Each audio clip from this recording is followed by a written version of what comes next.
Bonsoir à tous, il est 19h30, c'est l'heure de votre rendez-vous avec l'actualité sur la MBC. Voyons le sommaire pour démarrer.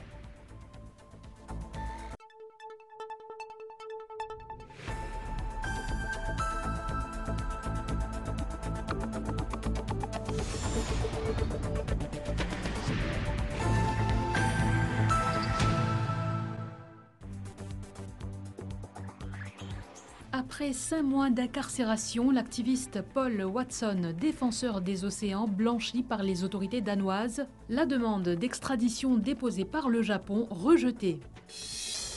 Stabilisation de la valeur de la roupie mauricienne. La Banque de Maurice dévoile une série de mesures. Objectif, réduire le coût de la vie après une précédente politique qui a aggravé la dépréciation de la monnaie, dira Ramasitanen. À Agalega, l'heure est à la reconstruction et à l'entraide pour se relever suivant le passage dévastateur du cyclone Chido.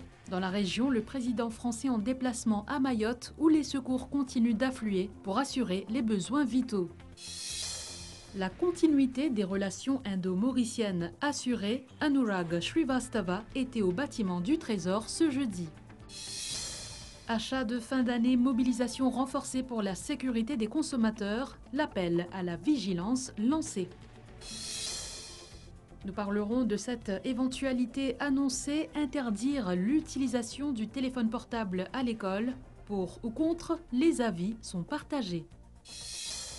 En Inde, une collision entre un hors-bord et un ferry fait au moins 13 morts.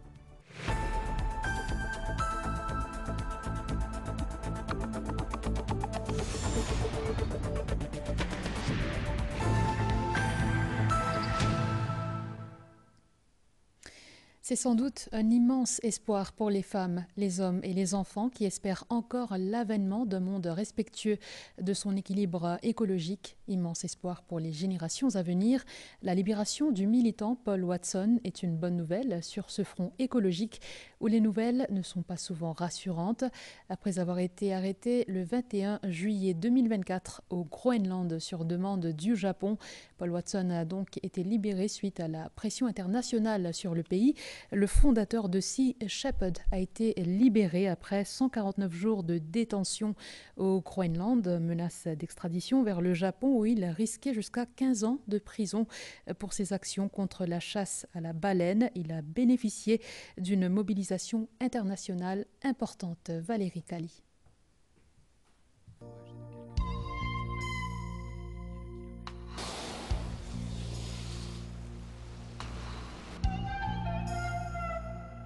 Opposant farouche à la chasse à la baleine, Paul Watson était détenu depuis le 21 juillet dernier. Il a passé 149 jours dans une prison du Groenland. Il avait été arrêté alors qu'il était en route avec son navire pour intercepter un nouveau navire-usine baleinier nippon. Le Japon, qui réclamait son extradition, l'accuse d'être co-responsable de dommages et blessures à bord d'un navire baleinier nippon en 2010, dans le cadre d'une campagne menée par son organisation Sea Shepherd. Des actions que Paul Watson nie.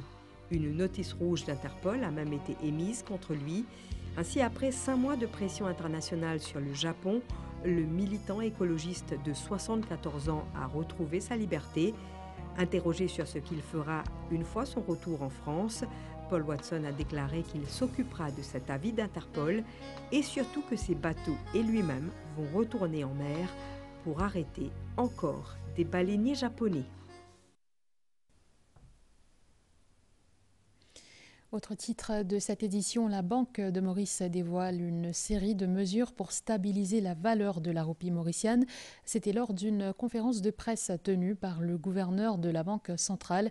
Il y a par exemple l'élimination des marchés parallèles, la prévention des abus sur les profits dans le marché d'échange, ainsi qu'une consolidation de l'offre de devises sur le marché local. L'autorité monétaire va également renforcer sa supervision du marché.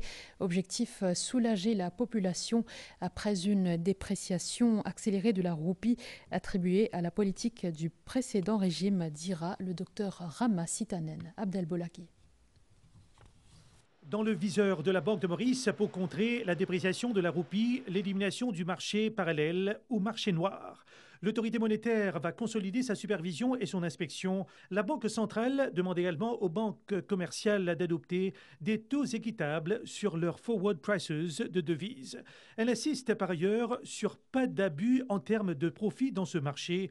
Le Monetary Policy Committee jouera également un rôle dans la stabilisation de la roupie. Quant aux ventes des villas AIORES aux Mauriciens, ces transactions se feront désormais en roupies. Le gouverneur, Dr Ramasitanen, a également lancé un appel aux Foreign Exchange Brokers opérant illégalement sur le marché local depuis l'étranger, les exhortant à cesser leurs activités. Ces mesures, parmi d'autres, selon lui, devraient contribuer à stabiliser la valeur de la roupie mauricienne. Nous pouvons enlever une distorsion dans le marché. Et cette distorsion-là peut affecter le prix, la valeur de la roupie. Nous pouvons augmenter la quantité de devises qui rentrent le marché aux interventions de la Banque centrale. Nous pouvons diminuer la pression dans la demande. Après, nous mettons un peu l'ordre dans la conduite de nos opérateurs, inclus dans la banque. Pour mettre en œuvre ces initiatives, la Banque de Maurice prévoit des réunions avec les parties concernées, en commençant par les banques commerciales ce vendredi 20 décembre. L'autorité monétaire appelle à la coopération des opérateurs pour relever le défi d'une roupie stable dans l'intérêt de la population. Cela vise notamment à réduire le coût de la vie après une précédente politique ayant aggravé la dépréciation de la roupie, a déclaré Ramasitanen. Nous avons tenté d'avoir la réaction de l'ancien gouverneur de la Banque de Maurice, Harvesh Sigolam, mais en vain. Toujours lors de cette conférence de presse, le docteur Ramasitanen a annoncé la reconstitution du conseil d'administration de la Mauritius Investment Corporation. Les noms des 7 nouveaux membres ont été dévoilés. Rajiv Asna, First Deputy Governor de la Banque de Maurice, a été nommé président de la MIC. La composition du nouveau conseil d'administration du MIC, ou plutôt de la MIC, sera ratifiée lors de l'Assemblée générale de cette instance qui se tiendra très prochainement.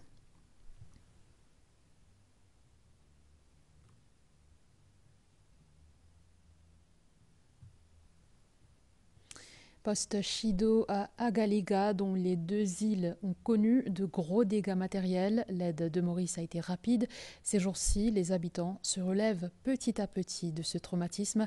Entre reconstruction et entraide, on s'attelle aussi aux préparatifs pour la Noël. Le point avec Nitusha Adjia.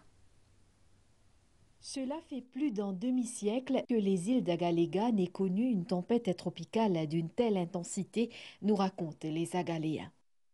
Vraiment, c'était traumatisé. Et puis, d'après ce que les grandes personnes qui sont déjà été là avant, ils ont dit que à peu près l'année de 1965 à là, il y avait un cyclone qui s'appelle André qui est passé à Galega.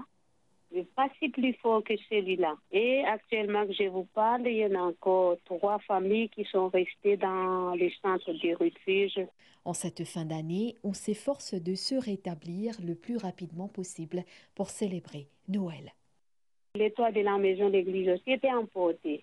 Et puis là, ils sont en train de y mettre un peu des sols permanents qu'on puisse célébrer la Noël. Il arrivera la pluie de ne pas rentrer dans l'église. Mais les prêtres, les pères Odin, qui est déjà sur place, envoyés par les diocèses, pour vivre avec nous cet enfant. À Agalega, les va-et-vient entre l'île du Nord et l'île du Sud s'enchaînent quotidiennement pour prendre des nouvelles des proches après des jours difficiles. À Maurice, les membres de l'association Les Amis d'Agalega sont à l'œuvre pour collecter des denrées et des vêtements qui seront acheminés vers Agalega à bord du MV Troketia. Nous lançons un appel de solidarité et nous sommes très fiers, nous sommes très contents que la majorité de la communauté mauricienne réponde présent à l'appel. C'est ce vendredi que le MV Troketia mettra le cap sur Agalega avec notamment plusieurs cargaisons d'approvisionnement. Puis ce jeudi, le président français Emmanuel Macron est arrivé à Mayotte. Cela intervient 5 jours après le passage du cyclone Chido. À bord de l'avion présidentiel se trouvent 4 tonnes de fret alimentaire et sanitaire.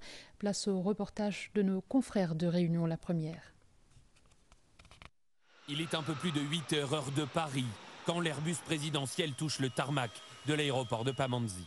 Comme un symbole, ce sont les pompiers et les soignants qui sortent en premier, suivis par le chef de l'État. Dans la soute, 4 tonnes de denrées. Dès les premières minutes, il est interpellé par cet employé de l'aéroport. Mayotte, il n'y a pas un endroit où aller parce que tout est démoli. Il n'y a nulle part, mais je ne sais même pas où vous allez dormir ce soir. Il n'y a pas de toit, il n'y a rien, sans eau, sans nourriture, sans électricité. On n'est même pas à l'abri avec nos enfants. Emmanuel Macron embarque ensuite dans un hélicoptère de la gendarmerie pour survoler les zones dévastées par l'ouragan Chido. Avant de visiter l'hôpital de Mayotte très endommagé, les habitants et les élus sont désespérés. Aujourd'hui, on est tous insécurisés. On est tous psychologiquement mal. Désolé. La cellule d'urgence. On est face à des charniers, il n'y a pas de sauveteur. Personne n'a pu aller dans les zones qui ont été totalement rasées et les corps sont ensevelis. Ce sont des charniers à ciel ouvert. Le président tente de rassurer face à la détresse. Après, voyez, partout, c'est pas non plus une réponse. À une semaine, aucune bouteille d'eau n'est présentée à la population. Alors, ce que je comprends, c'est que depuis hier, les bouteilles d'eau arrivent. Donc ça, on a déjà fait par le passé, on sait faire. Maintenant, elles vont arriver progressivement partout. L'eau, par contre, le problème qu'on a, c'est l'électricité. Emmanuel Macron continue sa visite de l'hôpital et doit maintenant se rendre dans des quartiers sinistrés. Il a prévu de rester à Mayotte jusqu'à demain. Pour la première fois depuis sa création, l'état de calamité naturelle exceptionnelle a été activé à Mayotte hier en soirée par le gouvernement français. Sur place, les secours continuent d'affluer afin d'assurer les besoins vitaux en eau et en nourriture de la population. C'est un reportage de Réunion, la première. 2 bouteilles d'eau par personne et quelques conserves de sardines ou de thon. Ce sont les premières denrées alimentaires distribuées à petite terre et même les familles nombreuses sont rationnées. Dans notre foyer, au total, on est pour 4. 2 bouteilles d'eau, c'est... Ah oui. Ça suffira? Ça suffit pas, mais bon, avec ça, bon, on peut dire quand même cette journée, quoi. Pour atteindre ce gymnase, les Mahorais patientent jusqu'à plusieurs heures sous 30 degrés. Chez certains, la tension monte. C'est pas du tout assez parce qu'imaginez un peu quelqu'un qui a 2 ou 3 enfants à la maison. Qu'est-ce qu'il va faire avec ça? Plusieurs forces de l'ordre encadrent l'opération. Elle se déroule dans le calme. On est vraiment là juste pour éviter vraiment le trouble à l'ordre public. La distribution se passe dans des bonnes conditions, qu'il n'y ait pas d'afflux de personnes.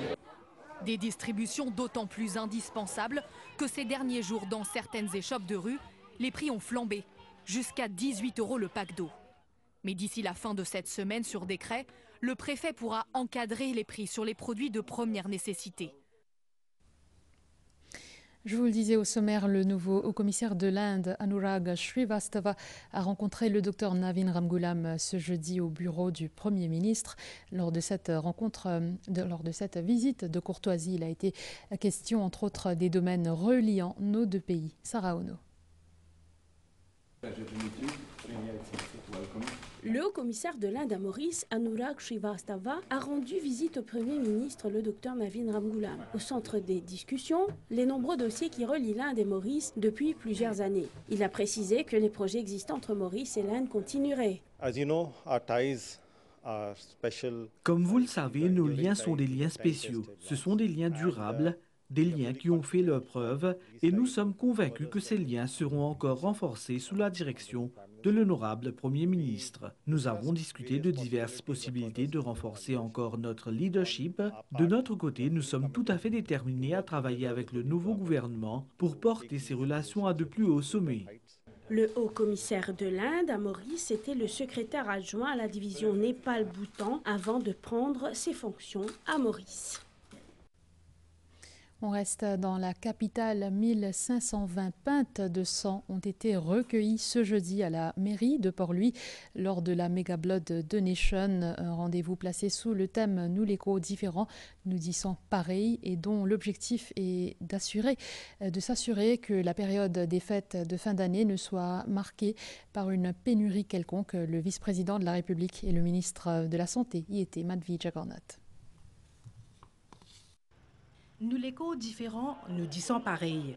Ce thème, cette année, a interpellé plus d'une soixantaine de personnes en situation de handicap.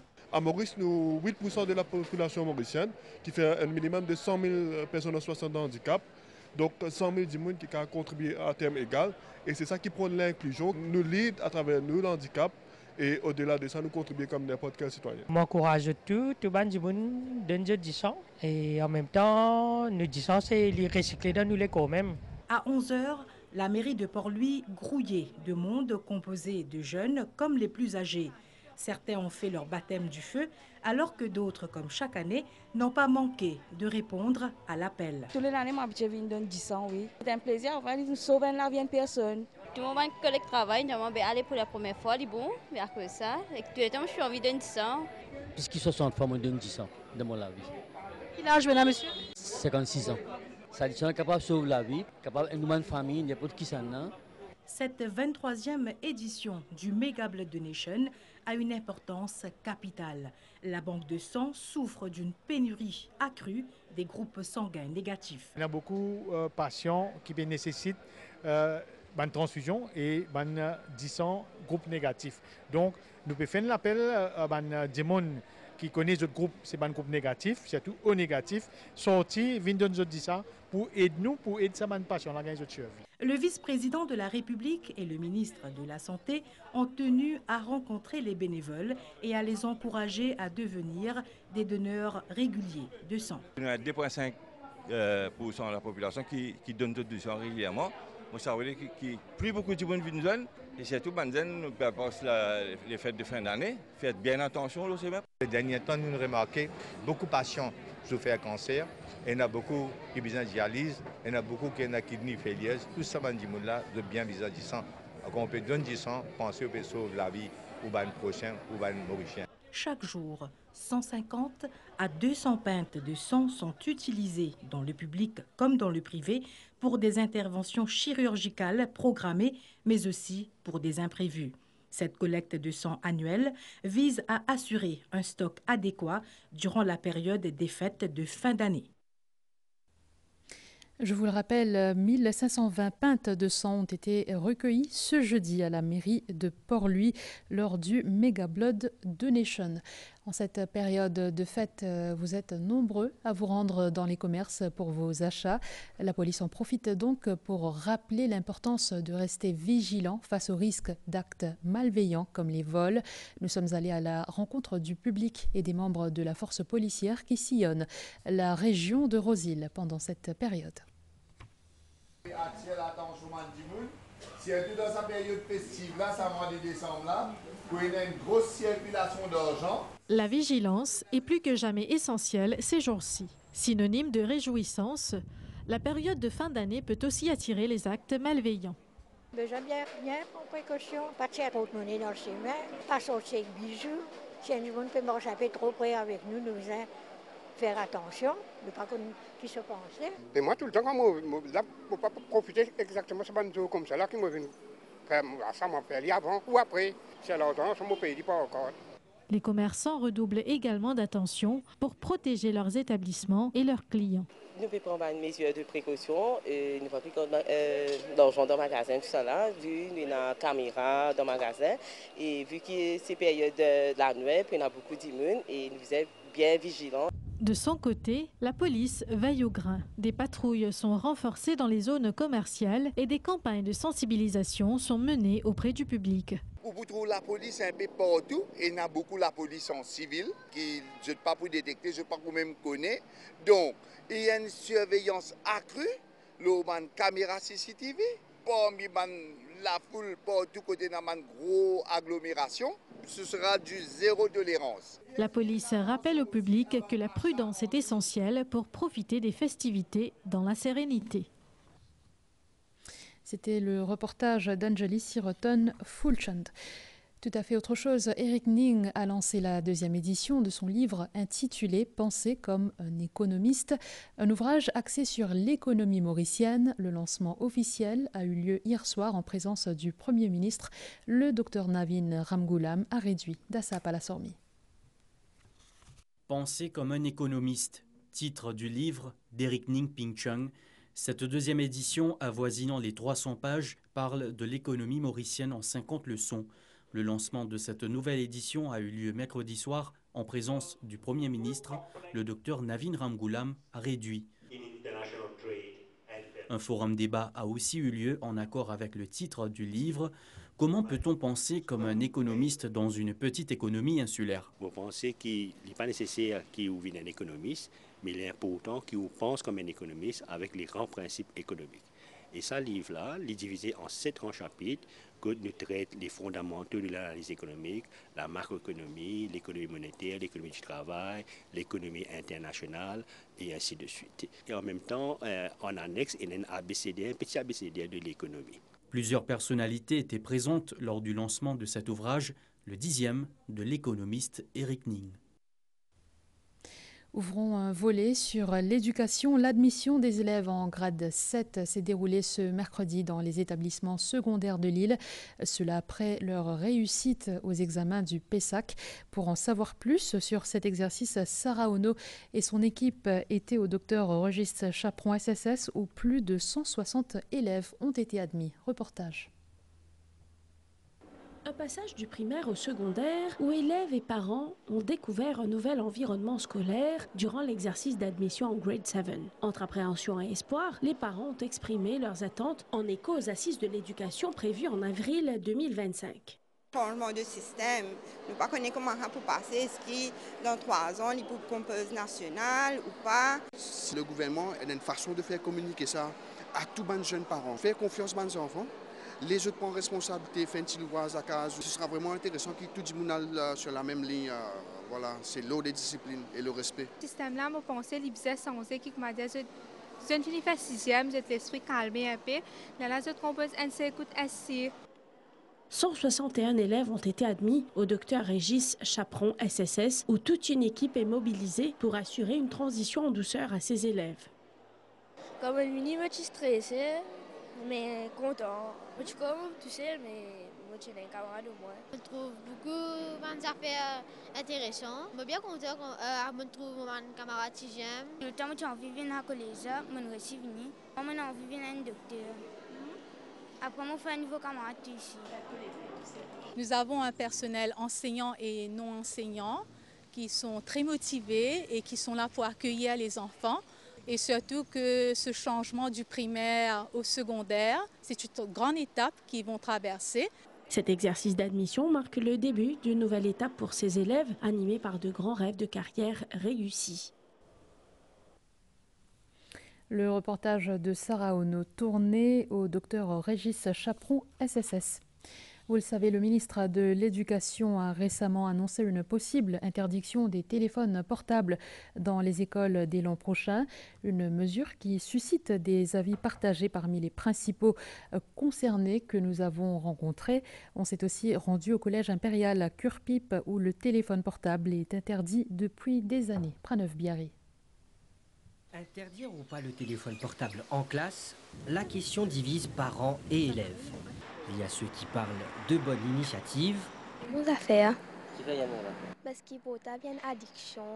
Moi, je pense qu'il y a une bonne mesure parce qu'il y a un grand pays qui finit mettre ça en vigueur. En tant que parent, moi, je trouvais que c'était une bonne chose parce que des fois, ça disturbe l'enfant en classe et que finalement, au lieu de focus sur ce qui professeur peut dire, il focus plus sur ce portable. Et d'autres qui évoquent leur désaccord. Moi, je ne suis pas d'accord parce que l'année dernière, tu te pour gagner, tu servir nous portable pour avoir une information libre. Il y a des parents qui ne se comptent pas directement aux enfants pour annoncer certaines affaires. Nous ne savons pas le contexte, les enfants étaient dans aujourd'hui jours, tout à fait le portable. Alors, je pense que ça qui est mieux, c'est comment, dans place, tu fais interdiction. Ok, je pense que tu peux mieux, c'est faire éducation. Si on a un portable avec vous, quand besoin servir et quand pas besoin servir. Au collège impérial à Curpip, le téléphone portable est interdit depuis de nombreuses années. Une mesure essentielle, selon le recteur, pour s'assurer de la discipline et du sérieux parmi les élèves. Nous avons besoin de connecter pour ce smartphone et pour suivre classe. Nous disons comme ça, au collège impérial, nous avons un téléphone. Nous avons à peu près 5 téléphones ici. Nous avons un téléphone, nous avons un téléphone, le numéro de l'école et les enfants capables de téléphoner aux parents aussi. Le ministre de l'Éducation a annoncé l'interdiction éventuelle des téléphones portables dans les établissements scolaires à partir de l'année prochaine. Une mesure accueillie favorablement par la Union of Rectors and Deputy Rectors of State Secondary Schools. Il est important que l'interdiction marche de pair avec la responsabilisation. Toute cette question de distraction va diminuer, ce qui permettra à l'élève de mieux se concentrer dans son apprentissage. Effectivement, entre eux-mêmes, il y aurait plus de socialisation. Bien que cette mesure semble être globalement accueillie avec intérêt par les parties concernées, de nombreux détails restent à clarifier, notamment la manière dont cette interdiction serait appliquée.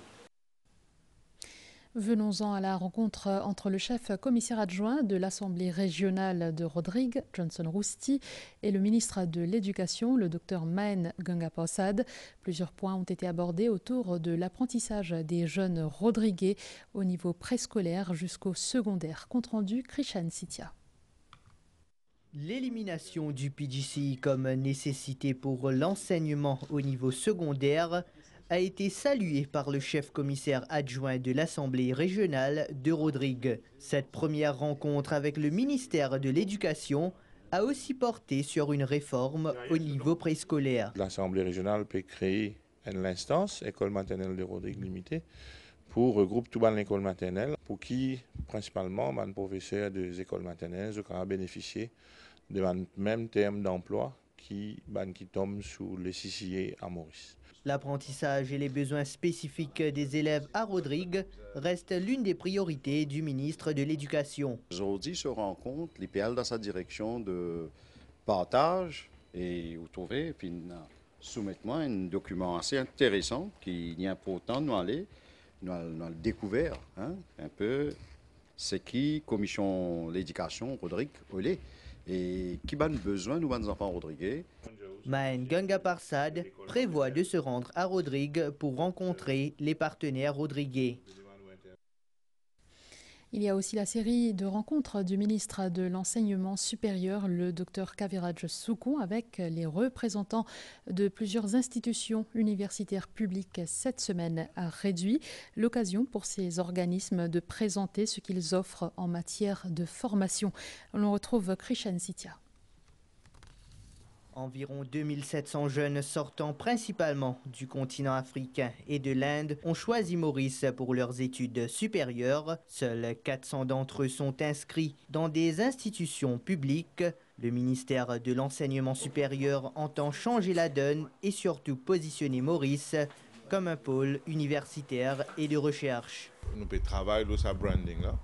Nous pouvons aussi travailler le marketing pour qu'il soit capable présente, positionne Maurice comme une destination d'éducation supérieure.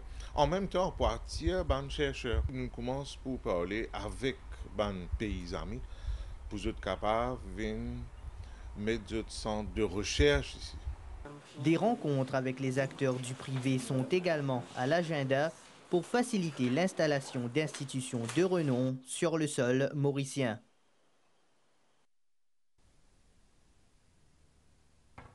Marquons une pause publicitaire.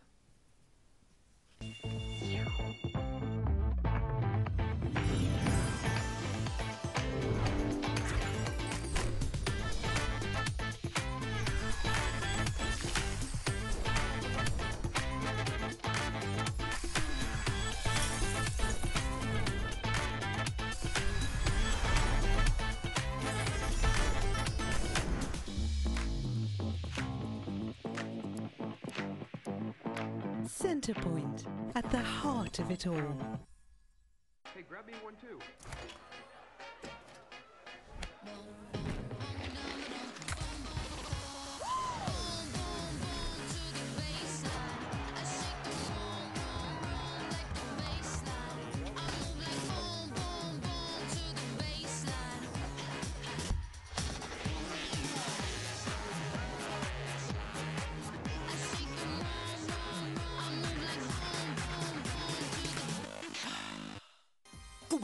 Canal Plus fait toi vivre un Lafayette l'émotion avec un offre spéciale à partir de 375 roupies par mois. Abonne-toi. Extreme Ban dernier blockbuster, le Canal+. Wow! Enjoy plenty. J'avoue que moi aussi, ça m'a surpris sur le coup. Vibrez avec ban plus grand championnat. Aille dans bal masqué le Netflix, dans soirée gala le HBO en exclusivité. Mettre la faille dans party. Tout ça là et plein les autres programmes quand tu as envie. Canal+, votre nouvelle expérience streaming en live et à la demande.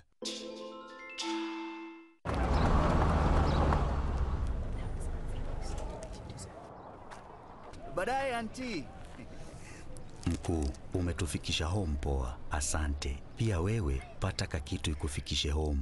Nunua any 280-gram Cadbury Dairy Milk Packs ama Cadbury Drinking Chocolate. Visit cadbury.africa uandikie someone special your heartfelt message ya kumshow thanks. T's and C's apply. Cadbury, there's a glass and a half in everyone.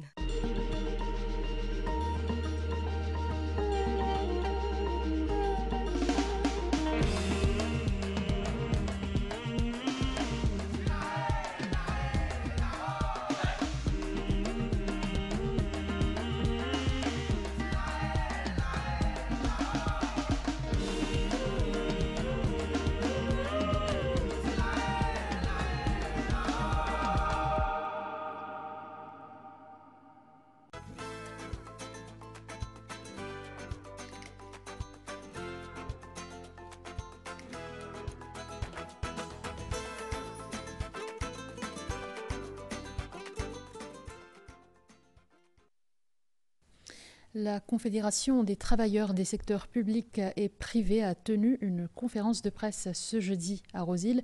Jane Ragou et Reaz Chotou ont notamment évoqué les actions syndicales entreprises par la CTSP cette année et les principaux dossiers pour 2025. Les syndicalistes ont parlé du salaire minimum, de la revendication de ce syndicat pour la classification des travailleurs du privé, du paiement du 14e mois et de la compensation salariale. Il a aussi été question des travailleurs engagés dans le secteur des services. Selon Jane Ragou, ils sont environ 100 000 à ne pas être couverts par les Remuneration Orders. Dans le reste de l'actualité, le lancement de la 31e édition de la collection Maurice a eu lieu lundi. L'événement littéraire annuel a réuni plusieurs auteurs des 4 coins de l'île. En toile de fond, promouvoir la littérature auprès de la société et encourager la créativité des écrivains. Voyons tout cela avec Jenny Yalapa. Ce nouveau recueil de 33 nouvelles, signé par 30 auteurs mauriciens, vient enrichir la collection Maurice. Depuis sa première parution en 1994, la collection Maurice compte 911 nouvelles écrites par 181 auteurs. Avec des éditions en 3 langues, anglais, français et créole, cette édition consolide la promotion de la littérature locale. Inculquer une culture de lecture à l'échelle nationale, c'est également la vision partagée par le président de la République d'Aram Gokul. Aujourd'hui, la lecture est si essentielle pour l'épanouissement et le développement d'une société. Nous avons une richesse culturelle unique au monde. Est-ce que collection Maurice, bizarre restreint ou bizarre explore la possibilité pour une édition multilingue. Elle ne lutte pas vers l'interculturalité. Chaque année, en janvier, Immédiat propose des thématiques pour les éditions à venir et sélectionne les nouvelles qui enrichiront la collection Maurice.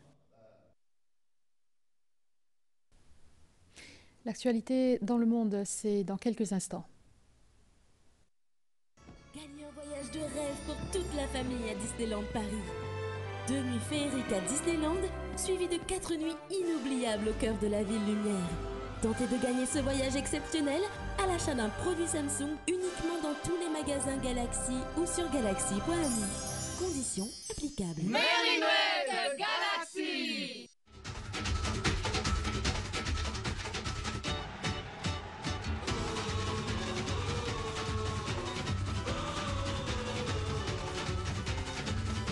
Découvrez les glaces Soleya de Nico qui vous offrent un mélange surprenant des fruits et saveurs de la région.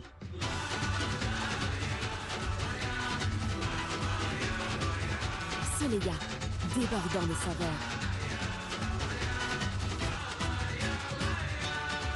produit made in Maurice. MBA Diaou, fait au banza fait la banque, paye au code, fait mobile banking et internet banking, les safe ou en sécurité. À une seule condition, qu'il n'y ait pas de code personne, aucun vrai la banque ou compagnie pour demander ça, qu'il y ait le téléphone, message, email, c'est qui vous voulez. Seule manière qu'aucun ou, c'est si ou donne nous ban accès, 10 ou qu'on nous code.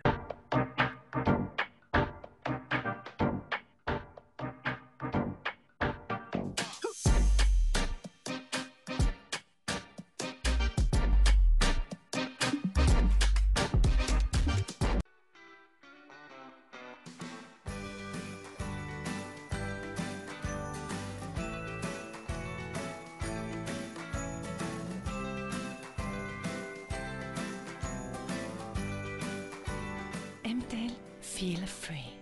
Avec ses 12 pièces spicy ou non-spicy, frites et boissons d'1,5 litres, KFC Festive Bucket, un vrai festin pour les fêtes. Finger licking good, KFC.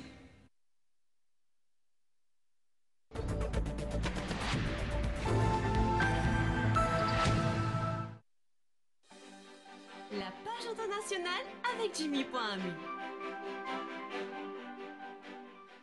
Le tout nouveau Jimmy. Léger, sans fil, super puissant. Adapté à toutes les surfaces, avec des accessoires pour matelas et canapé. Pour les coins et recoins. Pour toute la maison, vidé en un clic. Vous pourrez même nettoyer la voiture. La vie devient facile avec Jimmy. Visitez-nous à Floréal Square, Floréal. En Inde, au moins 13 personnes ont perdu la vie hier lorsqu'un hors-bord militaire devenu incontrôlable a percuté un ferry qui transportait plus de 100 passagers. En cause, une défaillance moteur lors d'un essai qui aurait entraîné la perte de contrôle du hors-bord militaire. Le Premier ministre indien Shri Narendra Modi a annoncé une aide financière de 200 000 roupies pour les proches des victimes et de 50 000 roupies pour les blessés. Hier toujours, plus de 50 personnes ont été tuées et une soixantaine blessées dans 2 accidents de la route impliquant des bus sur une autoroute dans le centre de l'Afghanistan. À savoir qu'en Afghanistan, les routes sont très meurtrières, notamment sur les axes routiers qui traversent de hautes chaînes montagneuses et qui sont souvent en très mauvais état après 4 décennies de guerre. En France, Dominique Pellicot, l'accusé principal du procès des viols de Mazan, a été condamné à la peine maximale de 20 ans de prison. Cela pour avoir, pendant une décennie, drogué son ex-épouse avant de la violer et la livrer à des inconnus recrutés sur Internet. Aucun des 50 co-accusés, soit des hommes de 27 à 74 ans, n'a été acquitté. La Cour a prononcé des peines allant de 3 ans, dont 2 avec sursis jusqu'à 20 ans de réclusion. Enfin, cette semaine, l'acteur Tom Cruise a reçu la plus haute distinction civile de la marine américaine, et ce pour avoir dopé les recrutements. Il aurait suscité des vocations à travers ses films comme la saga Top Gun.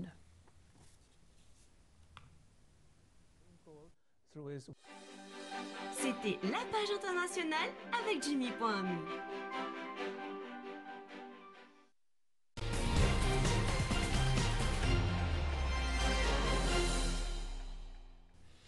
Football, pas de surprise. Hier soir, lors des quarts de finale de la League Cup, Arsenal a battu Crystal Palace 3-2 à domicile, tandis que Newcastle a battu Brentford 3-1. Liverpool a remporté sa rencontre face à Southampton 2-1. Le dernier ticket pour les demi-finales sera attribué à l'issue du match Tottenham-Manchester United ce soir. Ashley Sitana. À Southampton, Liverpool, avec une équipe expérimentale et rajeunie, dirigée par Arne Slot, a décroché une victoire par 2-1. Darwin Nunez a ouvert la marque à la 24e minute, puis Harvey Elliott a doublé la mise à la 32e. En seconde période, Southampton a réduit l'écart, mais au final, les Reds s'imposent et se qualifient ainsi pour les demi-finales, une étape qu'ils atteignent pour la 3e fois en 4 saisons. Du côté de l'Emirates Stadium, Mikel Arteta avait également choisi une équipe remaniée face à Crystal Palace. Malgré un départ difficile et un premier but encaissé, Arsenal s'est imposé 3-2 dans un match spectaculaire grâce à un triplé de Gabriel Jesus. Les Gunners retrouveront Crystal Palace dès ce samedi pour une revanche, cette fois-ci en championnat. Au St. James Park, Newcastle United s'est montré convaincant face à Brentford. Sandro Tonali, discret jusqu'ici, a brillé avec un doublé, contribuant à la victoire de 3-1 des Magpies. Les 3 équipes qualifiées pour le dernier carré, Arsenal, Liverpool et Newcastle United, attendent désormais leurs prochains adversaires.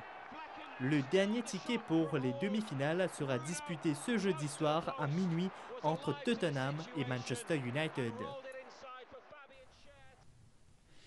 En clôture, voici les prévisions de la station météo de Vakwa pour ce soir et demain avec Migan Punapanaiken.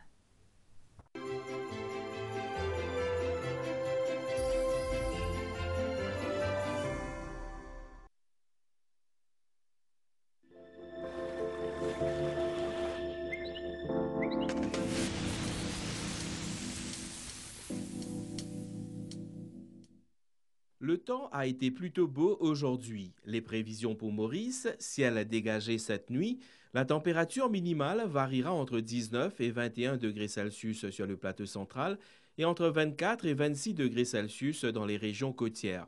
Beau temps demain matin, des développements nuageux sont attendus dans l'après-midi à l'ouest et sur le plateau central avec des averses localisées. La température maximale sera supérieure à la moyenne et variera entre 26 et 29 degrés Celsius sur le plateau central et entre 31 et 34 degrés Celsius sur le littoral. Vent du secteur est d'environ 20 km/h, mer agitée au-delà des récifs avec des houles du secteur sud de l'ordre de 2 mètres.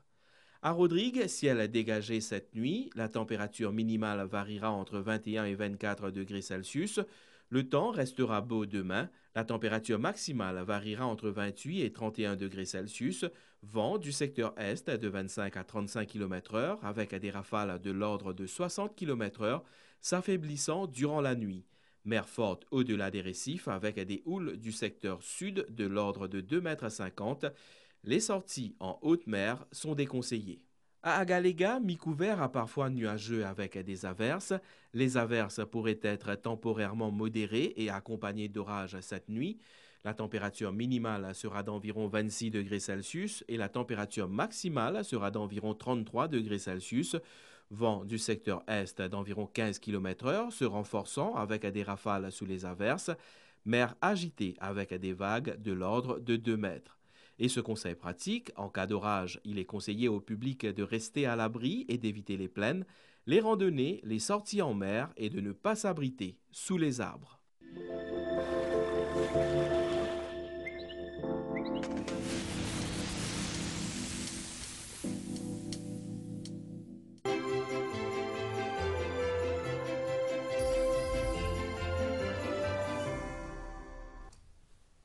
Voilà, c'est ainsi que se referme ce journal. Merci de l'avoir suivi. On se quitte sur ces images de New York aux States qui se préparent à accueillir le réveillon du Nouvel An à Times Square. Bonne soirée sur les chaînes de la MBC.